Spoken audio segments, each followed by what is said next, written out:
प्रदीप देर शाम को ऑफिस से लौटा तो रसोई घर में खटर पटर की आवाज सुनाई दी।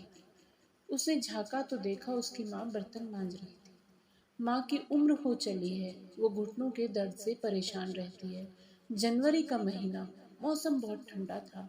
वातावरण में धुंध इतनी ठंड महसूस हो रही थी कि उसके कान सुन्न हो गए थे।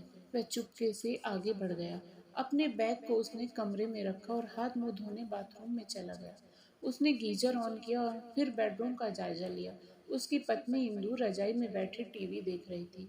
इंदु एक नंबर की नकचड़ी, सुंदर और बेहद तेज मिजाज की है। उसे देखते ही इंदु चहक उठी। अरे, आज तो आपने देर कर दी आने में। उसने प्रश्नवाचक निगाहों से उसे देखा और कपड़े बदलने लगा। इंदु ने पीछे से आकर उसके गले में बाहें डाल दी। पता है, मैं कितनी देर से आपका इंतजार कर रही थी। उसने पूछा, क्यों? ये भी कोई बात है? इंदु शर्माते हुए बोली। चलो चाय तो पिलाओ, बहुत ठंड है। अरे, काम वाली 15 दिन की छुट्टी मांगकर गांव चली गई है। उसके देवर की डेथ हो गई है। मुझसे तो ये काम धंधा होगा नहीं। आपको कुछ इंतजाम करना पड़ेगा। माँ कहाँ है? प्रदीप ने गंभीर स्वर में पूछा। पता नहीं, इंदु ने कंधे उचकाए। मुझसे उनकी ज्यादा बातचीत होती कहाँ है। मेरे बस का नहीं है उनकी फालतू बातें सुनना। प्रदीप सोच में डूब गया। चलो, ये तो बहू है, पर माँ का बेटा भी कहाँ उसका हो गया। पिताजी को गुजरे 20 साल हो गए हैं। माँ हमेशा से चुपचाप सारे दुखों को खुद में समेटे खामोशी से जी रही। 10 साल का था, पिताजी की मृत्यु हुई थी, पर माँ ने उसे कभी भी किसी चीज की कमी महसूस नहीं होने दी। 25 बीघे जमीन की खेती अकेले संभाल ली थी। इस बात को उसके चाचा और ताऊजी कभी बर्दाश्त नहीं कर पाए थे। एक औरत उनकी बराबरी कैसे कर सकती है, जिसकी जुबान भी कभी उनके सामने नहीं खुलती थी। उन्होंने माँ को परेशान करने में कोई कसर नहीं छोड़ी थी, पर माँ ने अपने आप को बेहद मजबूती से अपने बेटे के लिए खड़ा कर दिया था। माँ कभी भी उससे इंदु की शिकायत नहीं करती है, क्योंकि वो इंदु के स्वभाव से अच्छी तरह परिचित है। जब वह कुछ पूछता है तो मुस्कुरा देती है। आज जब वह कामयाब है, तब भी वो अपनी माँ के लिए कुछ नहीं कर सकता। इंदु को समझाने का मतलब पत्थर पर सिर मारना है। वह रसोई घर में आया। माँ चाय चढ़ा चुकी थी। उसके लिए पीने का पानी गर्म कर दिया था। उसने खामोशी से पानी पिया, पर आज माँ का हालचाल नहीं पूछा। वह वहीं से तेजी से चिल्लाया कि इंदु, जल्दी से बाहर आओ। इंदु झल्लाते हुए बाहर आकर खड़ी हो गई।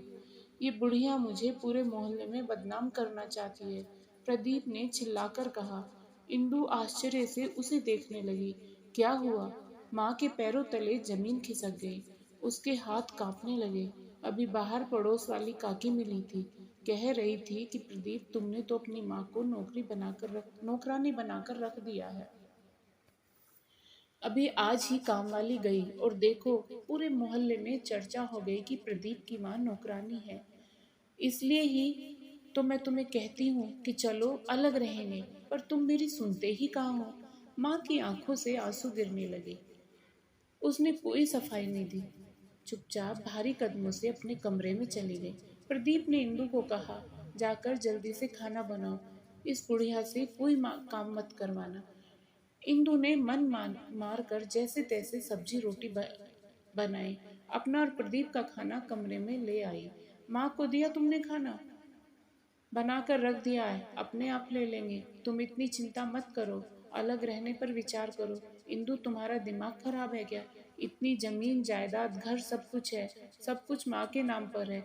तुमने अगर यहाँ से अलग होने की बात की तो हमारे हाथ से सब कुछ निकल जाएगा। पर वो तुमसे बेहद प्यार करती है, वो ऐसा कुछ नहीं करेगी। तुम बेवकूफ हो इंदु, सारे रिश्तेदार ताक में रहते हैं, इसलिए तुम कम से कम माँ के साथ अपने मतलब के लिए तो सही रहने का ढोंग कर सकती हो। इंदु लालची है, इसलिए चुप रहकर सोचने लगी। तुम खाना खाओ, मैं जरा अभी आया। माँ को खाना देकर आता हूँ। कहीं मोहल्ले में चुगली कर दी तो हम दोनों की बहुत बदनामी होगी। वह रसोई घर में गया। उसने खाना गर्म किया, 2 रोटी और सब्जी प्लेट में लगाई और माँ के कमरे में चला गया। माँ खाना बहुत कम खाती है, शरीर कमजोर है। आज तो मन भी टूट गया होगा। माँ बत्ती बुझाकर लेट गई थी। वो जानता था कि वो सोई नहीं है, बल्कि रो रही है। आज उसे बहुत पीड़ा हुई पहुंची है। उसने लाइट जलाई। माँ उठो, खाना खा लो। मुझे भूख नहीं है बेटा, तुम लोग खाओ, मैं सोऊंगी। उसने प्लेट मेज पर रखी और माँ के पैरों में सिर रखकर फूट फूट कर रो पड़ा। माँ हड़बड़ाकर उठकर बैठ गई। क्या हुआ तुझे? मुझे माफ कर दो माँ, तुम्हें ठंड से बचाने का मेरे पास और कोई रास्ता नहीं था। तुम्हारा बेटा बहुत बुरा है माँ। काश इंदु माँ बेटे का रिश्ता समझ सकती, शायद तब समझेगी जब वह खुद माँ बनेगी। माँ मेरी मजबूरी तुम समझोगे। मैं नहीं चाहता कि इस उम्र में मेरी माँ को कोई अपशब्द कहे, पास पड़ोस में बदनाम करे। चलो उठो, खाना खाओ, नहीं तो मैं भी नहीं खाऊंगा। उसने झटपट से निवाला तोड़कर माँ के मुंह में डाल दिया। मेरा बुद्धू बेटा। माँ ने प्यार से उसके बालों पर हाथ फेरते उसका माथा चूम लिया। वो सोच रहा था, माँ का प्यार, उसका साथ, दुनिया की सबसे बड़ी दौलत। हे ईश्वर, इसे मेरे ऊपर हमेशा बनाए रखना।